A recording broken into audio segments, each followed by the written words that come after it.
na Batalha de Lutzen, a 1632. No ano de 1653 a França entrou na guerra, ao lado da Suécia, e a guerra perdeu todo o aspecto religioso. Depois de 30 anos de luta, Fernandes II fez as pazes, perdendo a França o estado de Alsácia, e o filho de Frederico e Isabel voltaram para governar o seu eleitorado. Esta guerra prolongada foi um desastre também para os Irmãos Unidos. Fugiam para os países vizinhos onde podiam se abrigar. Um bispo deles chamado João Amós Comênio, continuou apacentando seu rebanho secretamente na Morávia. Ele deu-lhes o nome Semente Escondida, mas são chamados também Irmãos Moravianos. Esta igreja foi composta de taboritas, valdenses e crentes da Alemanha, e foi desta igreja que o bom Zinzendorf escolheu o grupo com que formou a sua sociedade em Erhut, que depois mandou tantos missionários pioneiros para terras estrangeiras. A família dos Habsburgos foi notável por sua tirania, perseguição religiosa e infelicidade com guerras e revoltas. Fez uma guerra contra os turcos, a Guerra dos 7 Anos, no século XVIII, e depois uma guerra prolongada contra Napoleão no princípio do século XIX, e mais tarde contra a França e a Itália, e depois contra a Alemanha. Depois da Grande Guerra de 1914 a 1918, a Hungria, a Boêmia, e a Morávia e outras províncias, foram separadas da Áustria. A Boêmia alcançou sua independência e com a Morávia formou a República da Tchecoslováquia. Sendo um país industrial, e um povo inteligente e ativo, progrediu rapidamente em 20 anos.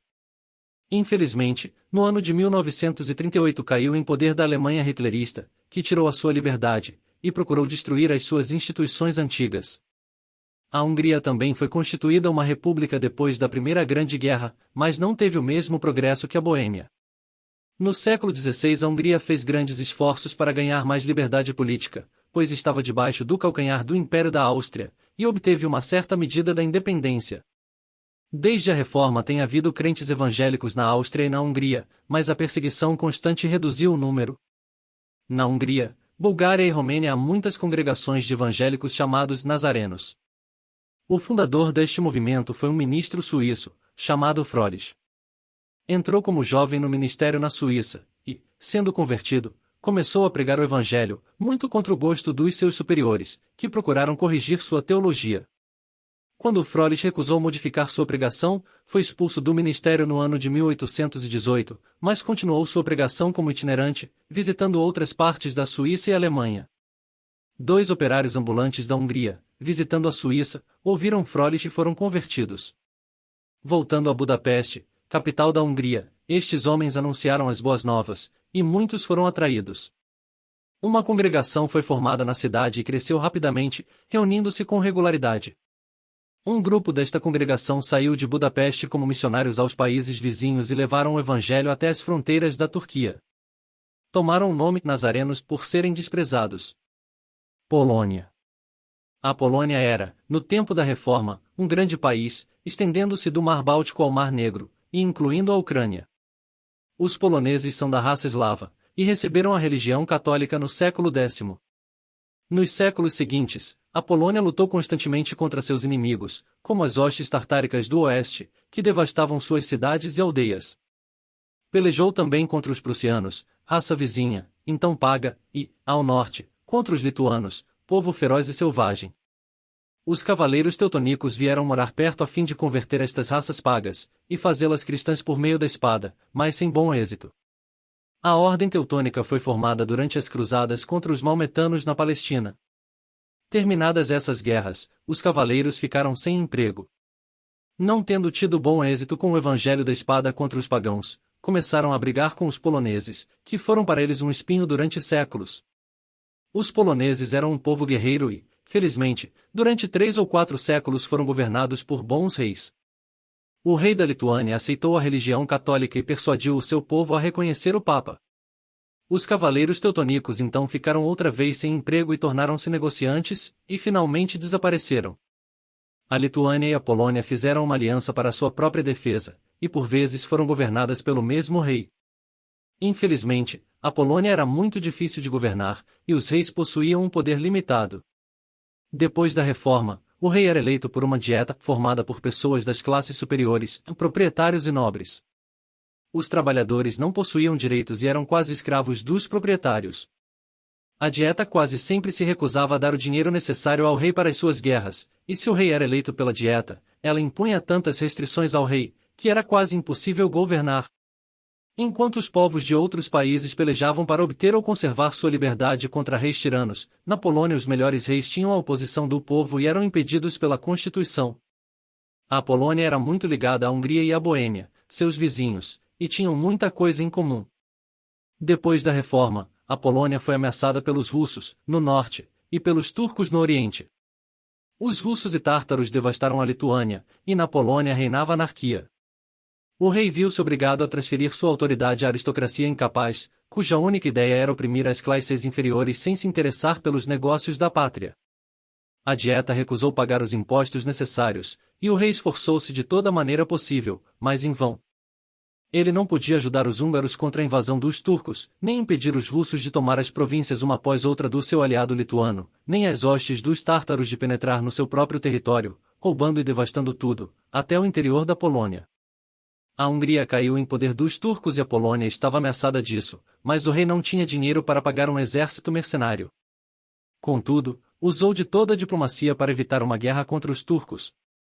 No século XV alguns dos seguidores de João Hus entraram na Polônia, mas um edito contra heréticos impediu muitos protestantes de entrarem no país. No tempo da Reforma, entrou, por um lado, o luteranismo e o calvinismo por outro, chegando-se a calcular que existia 500.000 de protestantes, e outro 500.000 da Igreja Ortodoxa, principalmente na Lituânia. Também os irmãos moravianos entraram, mas foram depois banidos e passaram para a Prússia. Os protestantes deviam seu bom êxito ao fato de muitos nobres favorecerem a sua causa. Em parte a razão era política, devido à inveja e ao ódio desses à Igreja Católica, que possuía tanta propriedade e riqueza, e estava isenta de impostos, o que constituía um escândalo. Os bispos eram levianos e muitos tinham uma vida viciosa. O ensino era negligenciado e, como resultado, os filhos dos nobres eram mandados às universidades de outros países como a Alemanha, onde eram discutidas as novas ideias da reforma. O governo foi obrigado a tolerar a nova religião, salvo as seitas que negavam a doutrina da Trindade. Na Dieta de 1558, os protestantes obtiveram maioria. Desde esta data sua causa começou a declinar. Isto foi devido às brigas entre os seguidores de Lutero e os de Calvino, e à propaganda dos jesuítas que trouxe certa reação. A história subsequente da Polônia é triste. A Dieta continuou na sua tarefa inglória de impedir toda a reforma política ou fornecer o dinheiro necessário à manutenção da pátria. Uma decisão de Dieta tornando impossível todo o progresso era muito absurdo, mas foi mantida por ela com uma teimosia extraordinária. Era que todas as leis precisavam ser aprovadas por unanimidade. Nestas circunstâncias, um homem ignorante ou perverso podia estorvar todo o progresso, e a Dieta era composta de homens ultraconservadores, e muitos deles estavam prontos para trair a sua própria pátria, e a maioria era paga por outros países inimigos, como a Rússia, a Áustria e a Prússia. Estes três países queriam arruinar e repartir a Polônia, e assim davam dinheiro aos membros da Dieta para votar contra toda medida de melhoramento do país. O resultado foi que a Polônia foi de mal a pior, e os três países citados repartiram-na entre si. A primeira divisão foi feita no ano de 1772, a segunda no ano de 1793, e finalmente o resto da Polônia foi dividido em 1796. Assim perdeu a Polônia a sua independência. A maior parte caiu nas mãos da Rússia. Os nobres que tinham impedido todo o progresso durante muitos anos, saíram do país empregados no exército da Europa. Os trabalhadores que tinham sido oprimidos durante séculos, ficaram tão aliviados que aceitaram o jugo dos estrangeiros sem dificuldade. Mas havia uma classe, os moradores das cidades e os negociantes, que sentiram a opressão. A Grande Guerra trouxe um alívio e mais uma vez a Polônia foi restaurada pelos aliados, tornando-se uma república que fez algum progresso. Seu antigo inimigo, a Alemanha, mais uma vez devastou esse país, ainda agora, 1941. Está fazendo esforço para impossibilitar os poloneses de restaurar o país no futuro. Na Polônia, como em toda a Europa Central, há congregações de crentes que se reúnem à maneira primitiva, para comunhão e evangelização. Portugal. No tempo da Reforma, Portugal rejeitou o Evangelho, preferindo a Inquisição Romana, e pagou caro por ter seguido o exemplo da Espanha. Alianças entre as famílias reais influíram nesta decisão. O último rei morreu sem família, e Filipe II da Espanha, sendo herdeiro do trono, entrou em Portugal como rei. A religião católica e a Inquisição ficaram ainda mais arraigadas no país a 1580. Devido ao fato de Filipe estar em guerra perpétua com a Holanda, e começar outra guerra com a Inglaterra, Portugal viu-se obrigado a fechar seus portos ao comércio com estas nações, as mais comerciais. Filipe deixou como herança para seu sucessor a guerra com a Holanda, e este país aproveitou a oportunidade para invadir o Brasil, tomando Pernambuco e estabelecendo ali uma colônia holandesa. No ano de 1640 os portugueses revoltaram-se contra o jugo espanhol, e proclamaram rei o Duque de Bragança a João IV. Este novo soberano mostrou energia e prudência, e os holandeses foram obrigados a sair do Brasil. Embora eles fossem calvinistas, não parece terem evangelizado os brasileiros. No ano de 1693 minas de ouro foram descobertas em Minas Gerais, e o metal foi exportado para Portugal, tendo o rei João V desperdiçado em edifícios religiosos e de luxo. A coroa de Portugal nunca havia sido tão rica como durante os primeiros 50 anos do século XVIII, mas o reino não prosperou. Muito dinheiro foi emprestado ao Papa e desperdiçado entre os padres e as ordens religiosas. Felizmente o governo do Marquês de Pombal, de 1750 a 1777, produziu um avivamento na indústria, no comércio, na educação, e em todos os aspectos da vida.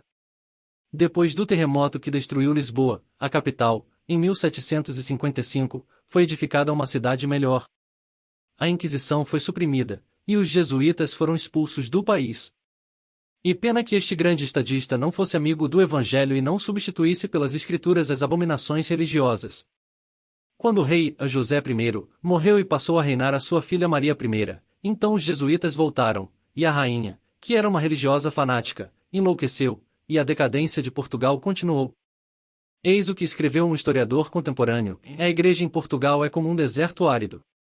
Não tem ouvido ou lido de qualquer esforço feito durante séculos para introduzir um raio de verdade evangélica entre eles os portugueses. As Escrituras são um livro selado, escondido e interdito. A superstição, a imoralidade e a crueldade pairam sobre eles.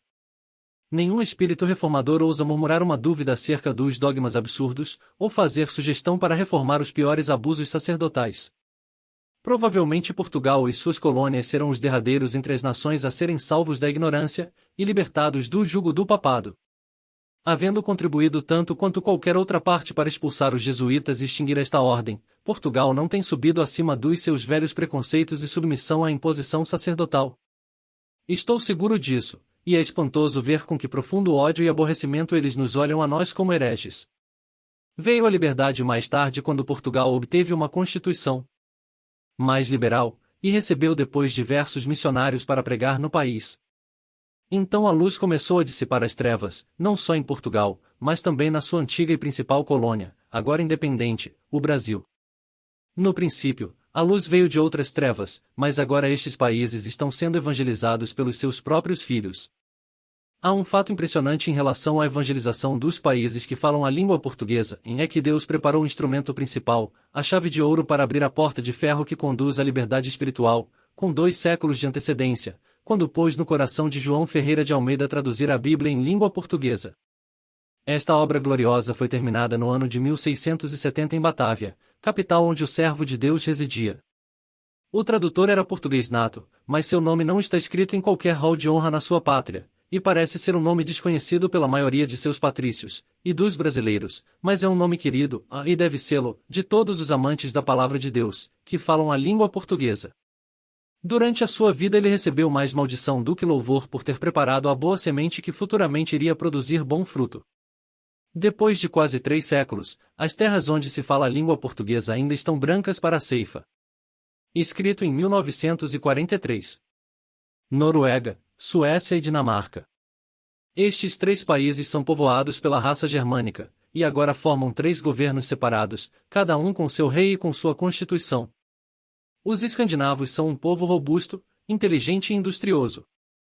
No tempo da Reforma, a Igreja Luterana Episcopal foi ali estabelecida, e continuam protestantes até hoje. Devido à sua posição geográfica, a Escandinávia tem gozado mais paz do que muitos países da Europa.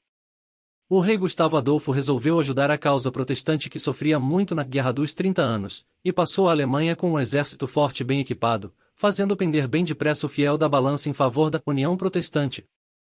A sua morte, na Batalha de Lutzen, em 1632, foi um desastre, mas os seus exércitos continuaram a luta.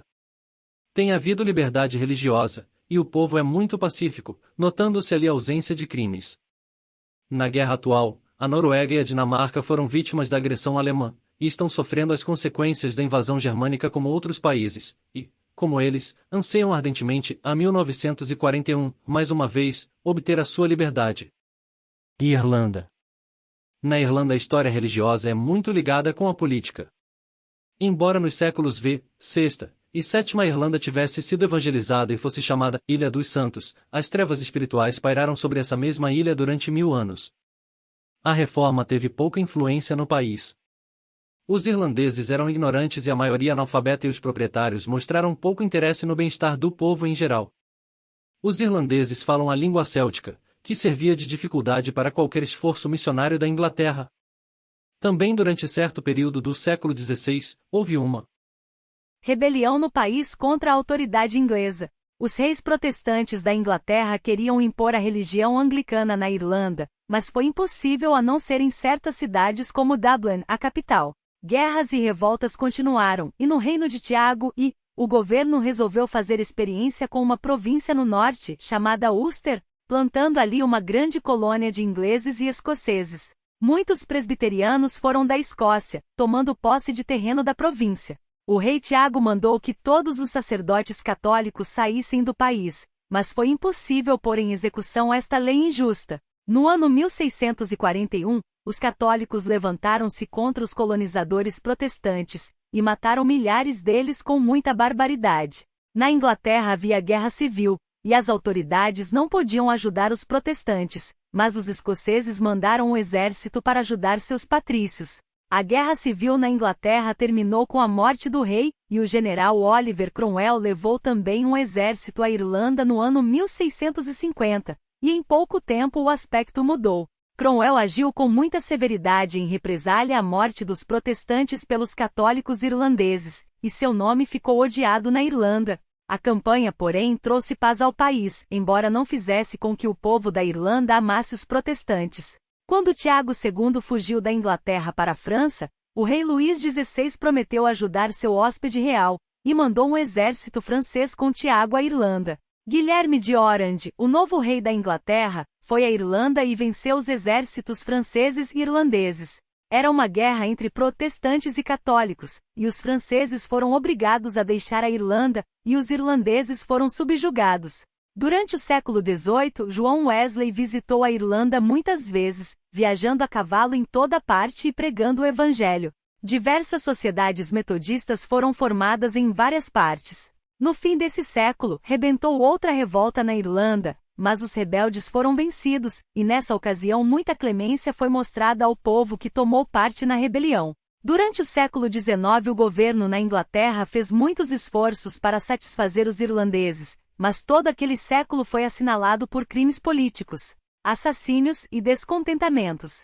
No ano de 1828 a viscondessa Poverscourt mantinha conferências em seu palácio, perto da capital, Dublin, sobre assuntos bíblicos, mormente sobre as profecias e a segunda vinda do Senhor. Um dos primeiros expositores foi João Nelson Darby, um ministro na igreja irlandesa, cargo que deixou para ministrar a palavra de Deus em diversos países. Outro pregador independente no princípio do século XIX foi Gideon Ozelle, que viajava a cavalo e pregava mesmo a cavalo nas aldeias e cidades. Pertencia a uma antiga família irlandesa de boa posição, mas associava-se com os humildes camponeses, conversando sobre o Evangelho de maneira muito simples.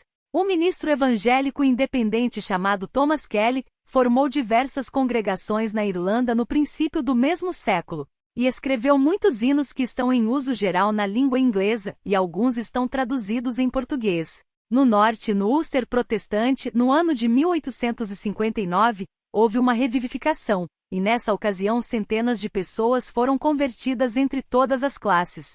Houve manifestações físicas durante as reuniões, isto é, pessoas caíram ao chão e perdiam os sentidos. O Ulster é próspero, progressista com indústrias e comércio sendo a sua capital Belfast, uma cidade de importância. O povo é muito leal ao governo britânico, e a maior parte deles são protestantes fanáticos. O sul do país, com 4 províncias, é principalmente católico, sob o domínio dos padres, sofre muito de pobreza, ignorância, preguiça e um ódio fanático contra o governo britânico. É justo dizer que estas condições têm modificado e melhorado desde o afastamento do governo britânico do Eire. Durante a Grande Guerra, os irlandeses fizeram uma insurreição contra o governo. Depois da guerra, houve uma divisão, ficando Ulster separada das outras 4 províncias, que agora tem seu próprio governo e presidente. Mas os irlandeses não estão satisfeitos porque o Ulster não está sob o seu domínio. O Estado Livre é chamado Eire, e desde a separação tem feito algum progresso. Gales. Os galeses são descendentes de raças originais da Britânia, que fugiram de povos de raças germânicas, invasoras do país no século VI e VII, cujos descendentes são os ingleses. O rei Eduardo I da Inglaterra conquistou Gales, 1282, e ao seu filho mais velho foi dado o título de Príncipe de Gales. Título ainda dado ao filho mais velho dos reis britânicos que o sucederam.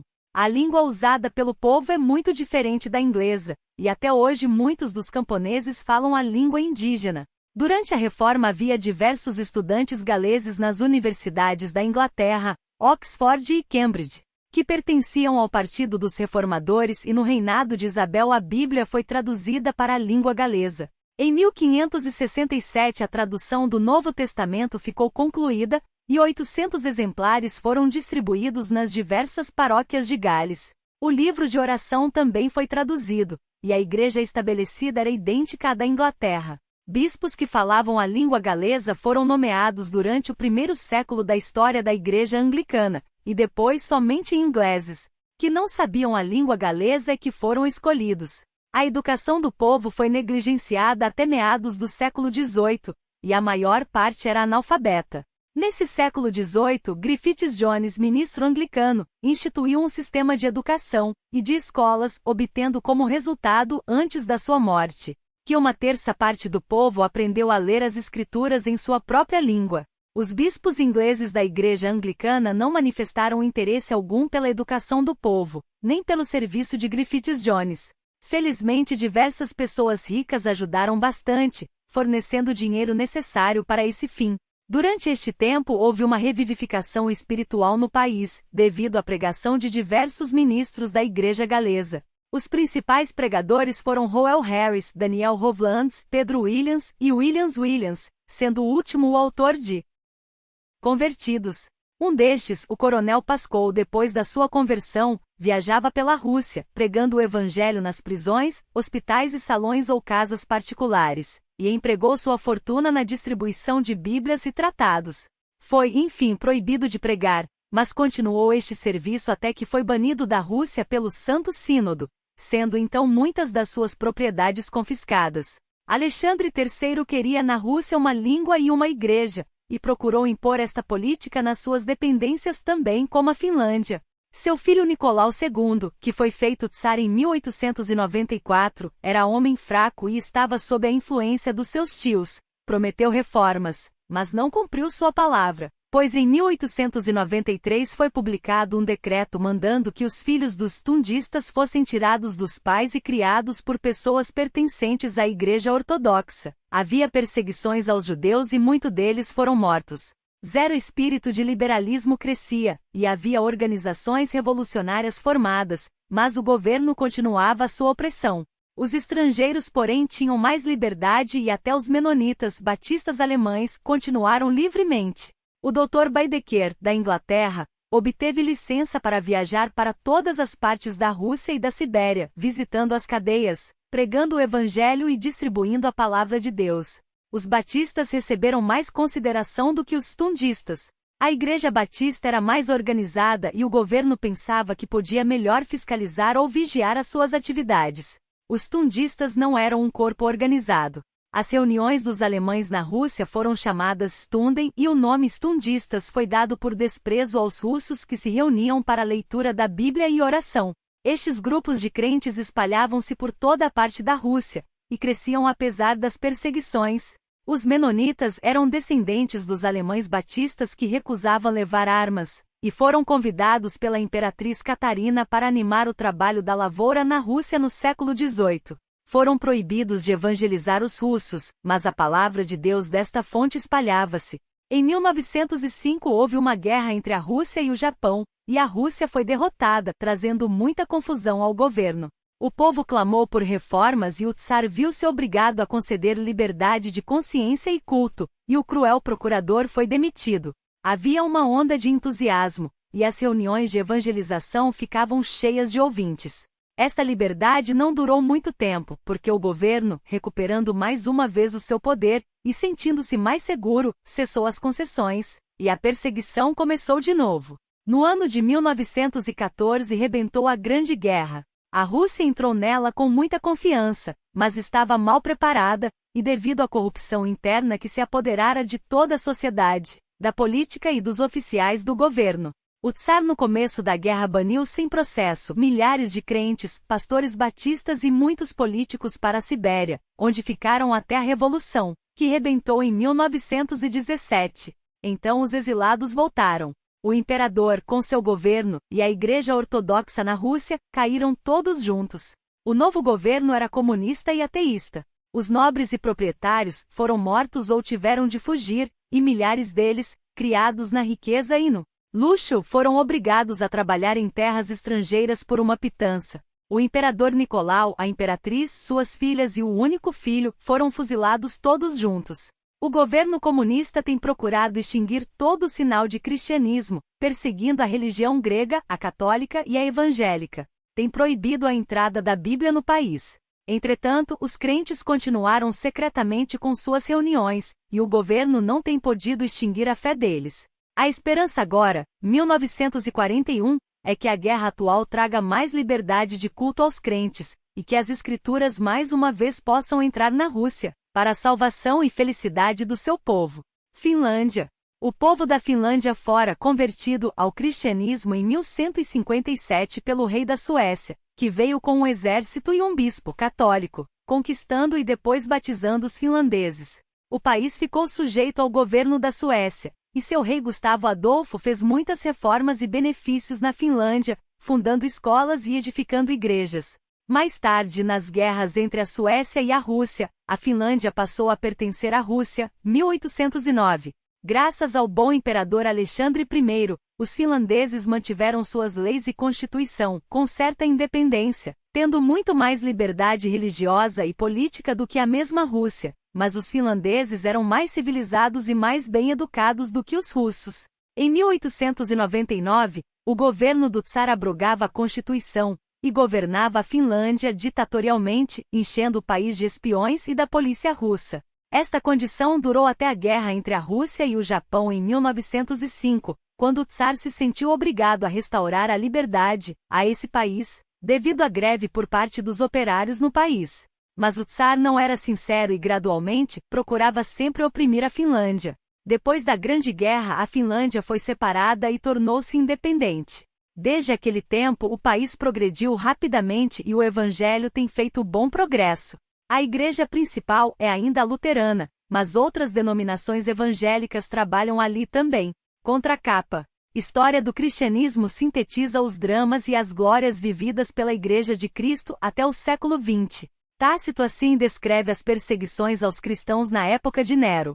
Alguns foram vestidos com peles de animais ferozes, e perseguidos por cães até serem mortos, outros foram crucificados, outros envolvidos em panos alcatroados, e depois incendiados ao pôr do sol para que pudessem servir de luzes para iluminar a cidade durante a noite. Em linguagem simples e comovedora, este livro revela muitas das atrocidades e injustiças cometidas contra os baluartes da fé cristã, os quais permaneceram fiéis até a morte, não se esquecendo das palavras do Mestre. No mundo tereis aflições, mas tende bom ânimo, eu venci o mundo. Jó 16.33.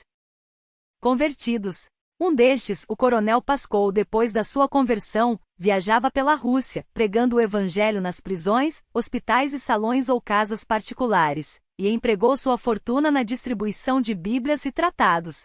Foi, enfim, proibido de pregar, mas continuou este serviço até que foi banido da Rússia pelo Santo Sínodo. sendo então muitas das suas propriedades confiscadas. Alexandre III queria na Rússia uma língua e uma igreja, e procurou impor esta política nas suas dependências também como a Finlândia. Seu filho Nicolau II, que foi feito tsar em 1894, era homem fraco e estava sob a influência dos seus tios. Prometeu reformas, mas não cumpriu sua palavra, pois em 1893 foi publicado um decreto mandando que os filhos dos tundistas fossem tirados dos pais e criados por pessoas pertencentes à Igreja Ortodoxa. Havia perseguições aos judeus e muitos deles foram mortos.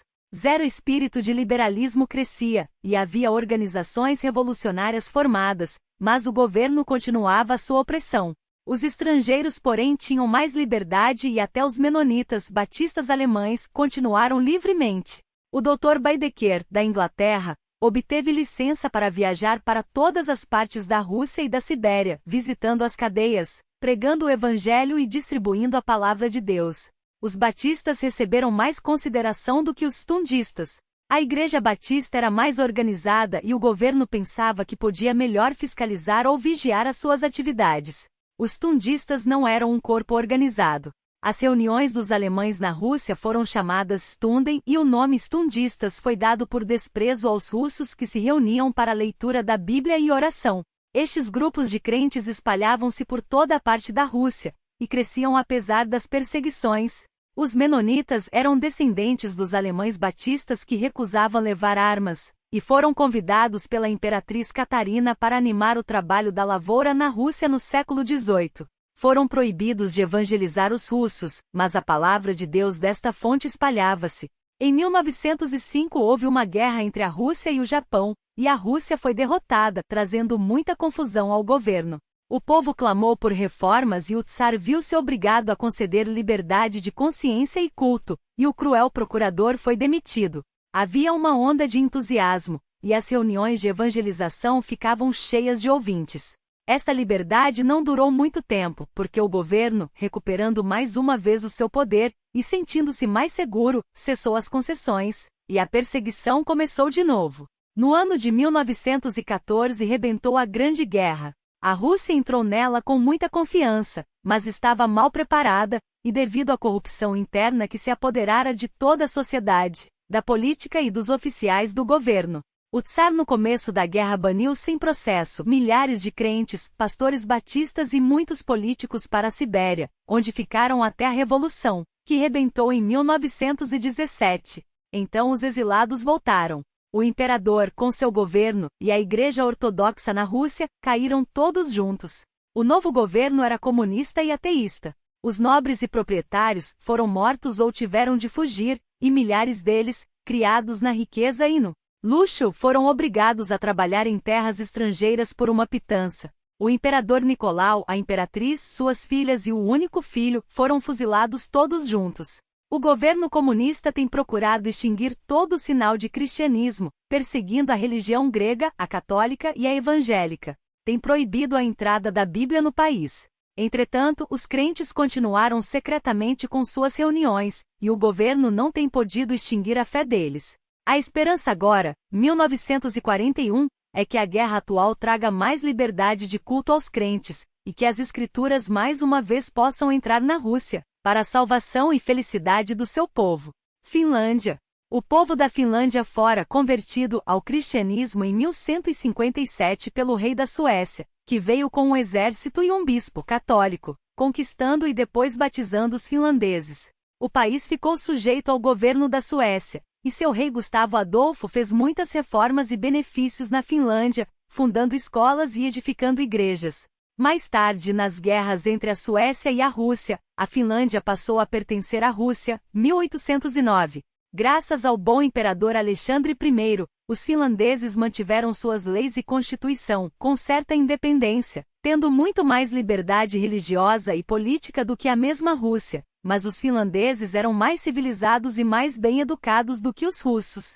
Em 1899, o governo do tsar abrogava a Constituição, e governava a Finlândia ditatorialmente, enchendo o país de espiões e da polícia russa. Esta condição durou até a guerra entre a Rússia e o Japão em 1905, quando o tsar se sentiu obrigado a restaurar a liberdade a esse país, devido à greve por parte dos operários no país.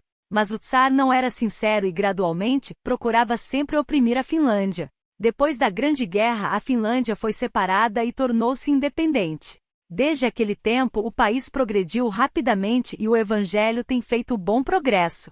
A igreja principal é ainda a luterana, mas outras denominações evangélicas trabalham ali também. Contracapa. História do cristianismo sintetiza os dramas e as glórias vividas pela Igreja de Cristo até o século XX.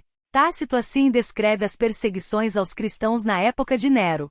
Alguns foram vestidos com peles de animais ferozes, e perseguidos por cães até serem mortos, outros foram crucificados, outros envolvidos em panos alcatroados, e depois incendiados ao pôr do sol para que pudessem servir de luzes para iluminar a cidade durante a noite. Em linguagem simples e comovedora, este livro revela muitas das atrocidades e injustiças cometidas contra os baluartes da fé cristã, os quais permaneceram fiéis até a morte, não se esquecendo das palavras do Mestre. No mundo tereis aflições, mas tende bom ânimo, eu venci o mundo. Jó 16.33.